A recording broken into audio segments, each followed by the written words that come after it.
NTPC 28 दिसंबर 2020 को second shift में जो क्वेश्चन पूछा गया था दोस्तों, वो देखिए क्या आया था सेकेंड शिफ्ट में। पहला क्वेश्चन है, निम्न में से कौन कंप्यूटर में सहायक मेमोरी या सेकेंडरी मेमोरी यानी एक्सिलरी मेमोरी का हिस्सा नहीं है? देखिए नहीं है, बताइए। तो ये होगा दोस्तों PROM, प्रोम नहीं है। प्रोम कंप्यूटर में सहायक मेमोरी या सेकेंडरी मेमोरी का ये हिस्सा नहीं होता है दोस्तों। प्रोम का फुल फॉर्म क्या होता है?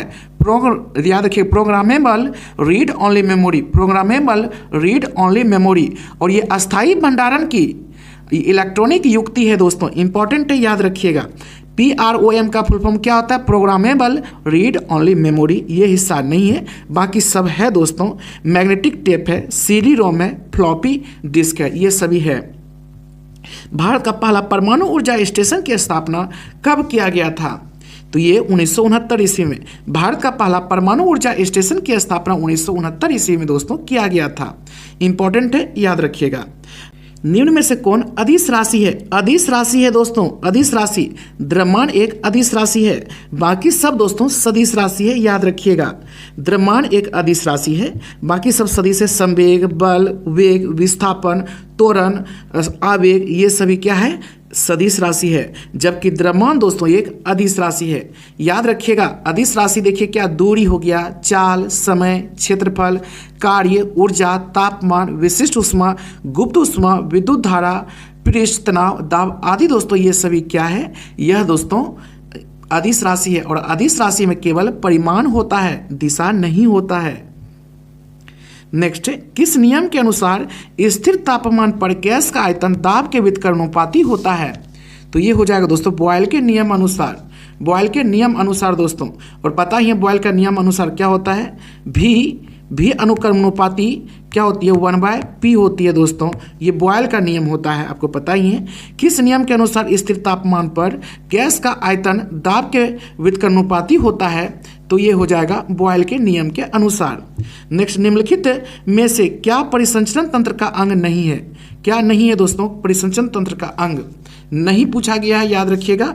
ये बड़ी आंत नहीं है, बड़ी आंत दोस्तों नहीं है, बड़ी आंत नहीं है। रक्त परिसंचरण में भाग लेने वाले सभी अंग परिसंचरण तंत्र कहलाते हैं, ये तो आप लोगों को पता ही है।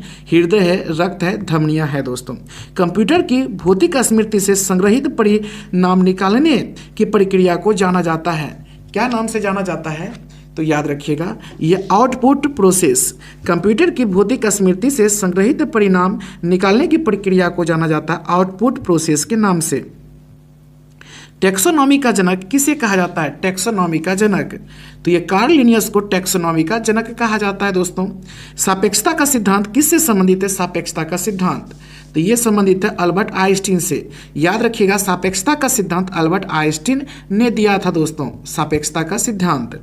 नेक्स्ट, भाभा परमाणु अनुसंधान केंद्र यानी बार्ग कहाँ स्थित है? भाभा परमाणु अनुसंधान केंद्र कहाँ स्थित है? तो ये स्थित है दोस्तों मुंबई में, याद रखिएगा, मुंबई में स्थित है ये। नेक्स्ट, सूचना प्रौद्योगिकी में NIU का पूर्ण रूप क्या है? NIU का पूर्ण रूप क्या है? तो ये नेटवर्क इंटरफेस यूनिट है। सूचना प्रौद्योगिकी में NIU का पूर्ण रूप है याद रखिए, नेटवर्क इंटरफेस यूनिट। सेब से संबंधित रोग को डैश के रूप में जाना जाता है, किसके रूप में जाना जाता है? फायर ब्लाइट के रूप में। सेब से संबंधित रोग को फायर ब्लाइट के नाम से जाना जाता है। लाइकेन यानी लीचेन, जिसको काई भी कहते हैं, एक ऐसा जीव है जो डैश की चेतावनी देता है, किसकी चेतावनी देता है दोस्तों? तो ये वायु प्रदूषण की चेतावनी देता है। लाइकेन एक ऐसा जीव है जो वायु प्रदूषण की चेतावनी देता है। और आपको पता ही है दोस्तों, ये SO2 और CO के प्रति लाइकेन बहुत अधिक संवेदनशील होता है दोस्तों। नेक्स्ट, अब हम लोग इसी का पढ़ेंगे सामान्य अध्ययन। देखिए क्या है, निम्नलिखित में से कौन सी परियोजना उत्तराखंड में स्थित है? उत्तराखंड में है कौन सी परियोजना? टिहरी हाइड्रो पावर कॉम्प्लेक्स, ये उत्तराखंड में स्थित है। 14 नंबर है, जो तिरंगा झंडा स्टुटगार्ट में मैडम कामा ने फहराया था, उसे चोरी छिपे ब्रिटिश भारत में कौन लाया था? कौन लाया था? तो इसका आंसर होगा इंदुलाल याग्निक लाया था दोस्तों। आपको पता ही है, जो तिरंगा झंडा स्टुटगार्ट में मैडम भिकाजी कामा ने फहराया था दोस्तों, उसे चोरी छिपे ब्रिटिश भारत में इंदुलाल याग्निक ने लाया था। इंपॉर्टेंट है, यहाँ भिकाजी कामा भी बहुत सारा स्टूडेंट मार के आगे बढ़ गए होंगे, यहाँ तो कामा दिया ही है दोस्तों। तो इसका होगा इंदुलाल याग्निक। भारत के संविधान में निम्नलिखित में से कौन से संविधान संशोधन में नागरिकों के मौलिक कर्तव्यों को शामिल किया गया है? तो ये हो जाएगा 42वें संवैधानिक संशोधन अधिनियम 1976। भारत के संविधान में निम्नलिखित में से कौन से संविधान संशोधन में नागरिकों के मौलिक कर्तव्यों को शामिल किया गया है?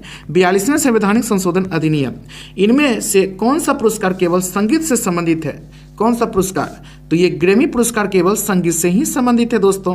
और ग्रैमी पुरस्कार की स्थापना 1959 में हुआ था, आपको पता ही है, लेकिन स्थापना इसका 1958 में हुआ था। 58 में स्थापना हुआ था और 1959 ईस्वी से ये दिया जाता है दोस्तों। भारत में राष्ट्रीय आय की गणना का पहला प्रयास किसने किया था? पहला प्रयास दादा भाई नौरोजी ने किया था। भारत में राष्ट्रीय आय की गणना का पहला प्रयास दादा भाई नौरोजी ने किया था। सूर्य का चमकता हुआ सतह क्या कहलाता है? सूर्य का चमकता हुआ सतह क्या कहलाता है दोस्तों?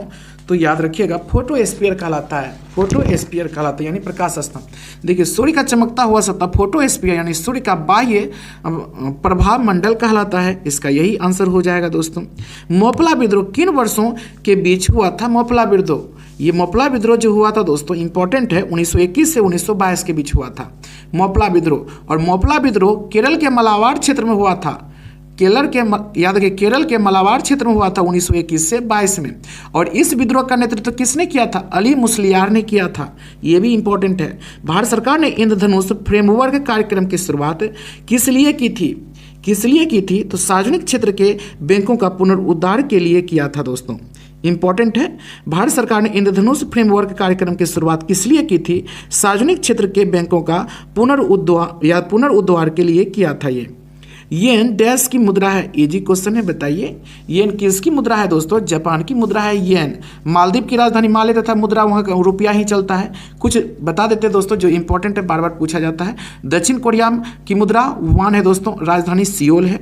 माली की मुद्रा फ्रैंक है दोस्तों, माली की मुद्रा फ्रैंक है। मालदीव का मुद्रा रुपया है। भूटान की मुद्रा न्यूल्ट्रम है। मलेशिया की मुद्रा रिंगरिट है। इंडोनेशिया की मुद्रा रुपया है। थाईलैंड की मुद्रा बहत है दोस्तों। किसने ईस्ट इंडिया कंपनी के खिलाफ प्लासी का युद्ध लड़ा था? किसने लड़ा था? तो ये सिराजुद्दौला ने लड़ा था दोस्तों। सिराजुद्दौला ने ईस्ट इंडिया कंपनी के खिलाफ प्लासी का युद्ध लड़ा था। और आपको पता ही है, प्लासी का युद्ध 23 जून 1757 ईस्वी को अंग्रेजों के सेनापति रॉबर्ट क्लाइव और बंगाल के नवाब सिराजुद्दौला के बीच हुआ था 1757 में। याद रखिएगा, कौन से राष्ट्र ने 5 बार कॉमनवेल्थ गेम्स की मेजबानी की थी? 5 बार। तो ये ऑस्ट्रेलिया ने किया था दोस्तों। कौन से राष्ट्र ने 5 बार कॉमनवेल्थ गेम्स की मेजबानी किया था? ऑस्ट्रेलिया ने किया था 5 बार। नेक्स्ट, साहित्य अकेडमी का मुख्यालय कहाँ स्थित है? साहित्य अकेडमी का मुख्यालय दोस्तों नई दिल्ली में स्थित है। कहाँ? तो नई दिल्ली में। और साहित्य अकेडमी की स्थापना हुआ था 12 मार्च 1954 ईस्वी में। नेक्स्ट, प्रसिद्ध गोल गुंबद कहाँ स्थित है? गोल गुंबद तो पता ही है, कर्नाटक में स्थित है दोस्तों गोल गुंबद। और गोल गुंबद बीजापुर के सुल्तान मोहम्मद आदिल शाह का ये मकबरा है गोल गुंबद। जलियांवाला बाग नरसंहार किस तिथि को हुआ था? कि किस तिथि को हुआ था? 13 अप्रैल 1919 ईस्वी को। आपको पता ही है, डॉक्टर सत्यपाल और सैफुद्दीन किचलू की गिरफ्तारी के विरोध में हो रही जनसभा पर जनरल डायर ने अंधाधुंध गोलियां चलवाई थी दोस्तों। कब? तो 13 अप्रैल 1919 को। इसे ही कहा जाता है जलियांवाला बाग नरसंहार।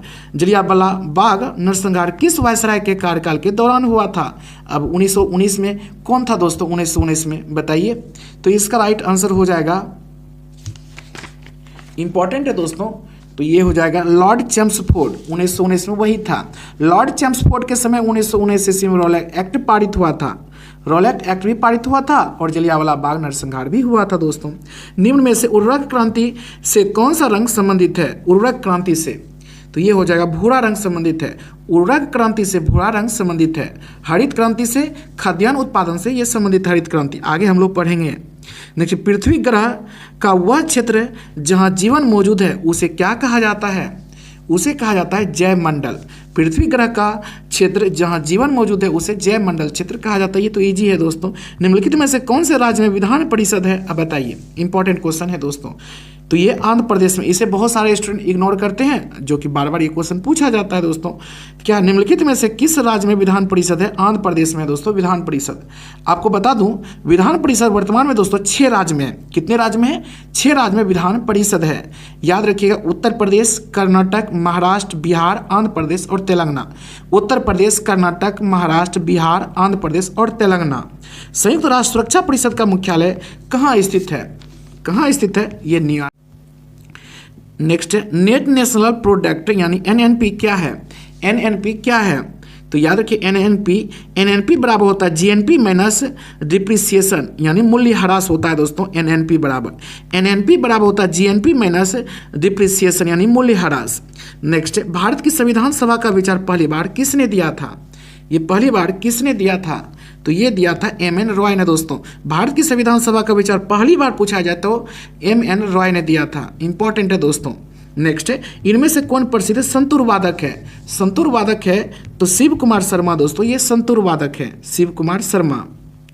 नेक्स्ट, 49वीं समांतर डैश के बीच सीमा रेखा है 49वीं समांतर रेखा, तो ये हो जाएगा अमेरिका और कनाडा के बीच सीमा रेखा है दोस्तों 49वीं समांतर रेखा। इंपॉर्टेंट है और इसका आंसर है दोस्तों 3500 क्वेश्चन का। और इस सेट में जो जो इंपॉर्टेंट है दोस्तों ये कॉलम में दिया गया था, इसे अब हम लोग पढ़ेंगे और इसे स्किप नहीं करनी है दोस्तों। रावत भाटा परमाणु विद्युत गिरी कहाँ है? राजस्थान में। रावत भाटा परमाणु विद्युत गिरी कहाँ है? राजस्थान में। नरोरा परमाणु विद्युत गिरी कहाँ है? तो बुलंदशहर उत्तर प्रदेश में।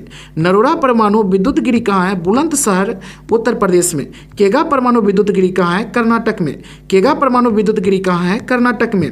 कुडनकुलम परमाणु विद्युत गिरी कहाँ है? तो याद रखिए तिरुवनवेली जिला तमिलनाडु में। कुडनकुलम परमाणु विद्युत गिरी कहाँ है? तिरुवनवेली जिला तमिलनाडु में है दोस्तों। नेक्स्ट सीमा रेखा और रेखा है, बहुत इंपॉर्टेंट है। मैकमोहन रेखा भारत और चीन में है दोस्तों, काफ़ी को याद भी होगा। और ये रेड क्लिफ रेखा भारत और पाकिस्तान के बीच है। डुरंड रेखा पाकिस्तान और अफगानिस्तान के बीच है। बहुत ढेर सारे स्टूडेंट ये क्वेश्चन गलती करते हैं कि ये भारत और अफगानिस्तान के बीच है, जो कि पाकिस्तान एवं अफगानिस्तान के बीच है दोस्तों, याद रखिएगा। बिल्कुल, हिडनबर्ग रेखा जर्मनी और पोलैंड के बीच है, हिडनबर्ग रेखा। 38वीं समांतर रेखा उत्तर कोरिया एवं दक्षिण कोरिया के मध्य है, 38वीं समांतर रेखा। और 24वीं अक्षांश रेखा भारत और पाकिस्तान, फिर से देखिए मैकमोहन रेखा भारत और चीन के बीच, रेड क्लिफ रेखा भारत और पाकिस्तान के बीच, डुरंड रेखा पाकिस्तान और अफगानिस्तान के बीच, हिडनबर्ग रेखा जर्मनी और पोलैंड के बीच, 38वीं समांतर रेखा उत्तर कोरिया एवं दक्षिण कोरिया के बीच, 24वीं अक्षांश रेखा भारत और पाकिस्तान के बीच है। अब देखिए उर्वरक क्रांति भूरा रंग से संबंधित है दोस्तों। उर्वरक क्रांति काफी इंपॉर्टेंट, ये सभी को आप लोग देखिएगा, माइंड में रखिएगा। हरित क्रांति खाद्यान्न उत्पादन से संबंधित है दोस्तों, हरित क्रांति। श्वेत क्रांति दूध उत्पादन से संबंधित है, श्वेत क्रांति। पीली क्रांति खाद्य तेलों और तिलहन फसलों के उत्पादन को बढ़ाने से संबंधित है दोस्तों, पीली क्रांति। पूछा जाए पीली क्रांति तो तेलों और तिलहन से संबंधित है। नीली क्रांति मत्स्य उत्पादन के वृद्धि से संबंधित है, नीली क्रांति। गुलाबी क्रांति झींगा मछली के उत्पादन से दोस्तों, गुलाबी क्रांति। और रजत क्रांति अंडा उत्पादन और मुर्गियों के उत्पादन से संबंधित है, रजत क्रांति। सुनहरी क्रांति का संबंध बागवानी उत्पादन में वृद्धि से दोस्तों, सुनहरी क्रांति, यानी सुनहरी क्रांति का संबंध बागवानी से है। गोल क्रांति का संबंध आलू उत्पादन से, गोल क्रांति का संबंध। और स्वर्ण रेशा क्रांति का संबंध जूट उत्पादन से संबंधित है, स्वर्ण रेशा क्रांति का संबंध। रजत रेशा क्रांति का संबंध कपास उत्पादन से संबंधित है, रजत रेशा क्रांति का संबंध। लाल क्रांति पूछा जाए तो टमाटर और मांस उत्पादन से संबंधित है, लाल क्रांति। हरित सोना क्रांति बांस उत्पादन से संबंधित है, हरित सोना क्रांति। धूसर स्लेटी क्रांति सीमेंट उत्पादन से संबंधित है दोस्तों, धूसर स्लेटी क्रांति सीमेंट उत्पादन से ये संबंधित है। काफी ये इंपॉर्टेंट है दोस्तों, इग्नोर नहीं करना है इसको बिल्कुल। नेक्स्ट अब हम लोग पढ़ेंगे दोस्तों रेलवे